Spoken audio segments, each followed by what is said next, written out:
Hai Mam, siapa nih yang pernah ngalamin kayak tadi?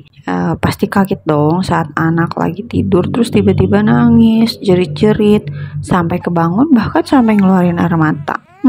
Itu apa ya?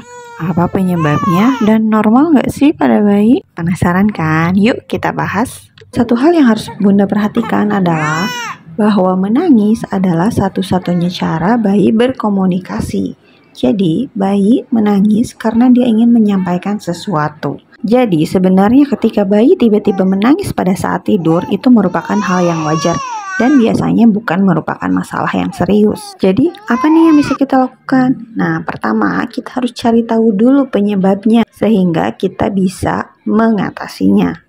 Selama bayi tidak memiliki tanda-tanda yang mengkhawatirkan ataupun misalnya penyakit, maka ada beberapa kemungkinan yang menyebabkan mereka menangis. Yang pertama adalah mimpi buruk. Seperti halnya orang dewasa, ternyata bayi juga bisa mengalami mimpi buruk loh. Yang kedua, perubahan posisi tidur.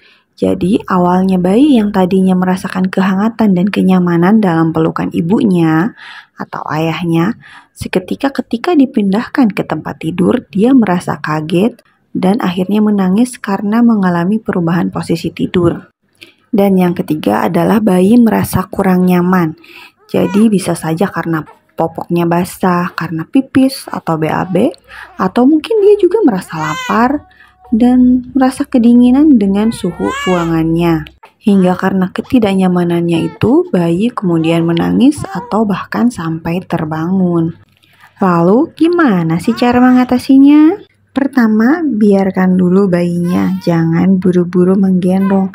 Karena sebenarnya bayi itu masih dalam posisi tertidur. Dan sebenarnya dia akan berhenti menangis sendiri ketika sudah dalam kondisi tidur lelap. Selanjutnya adalah awasi posisi tidur bayi. Jadi bisa saja dia menangis karena dia terjepit ada di pojokan atau di samping tempat tidur. Jadi kita harus memposisikannya di tengah tempat tidur. Yang ketiga adalah mengusap-ngusap perutnya sambil menenangkannya. Misalnya dengan membisikkan sayang atau karena itu akan membantu menenangkan bayi.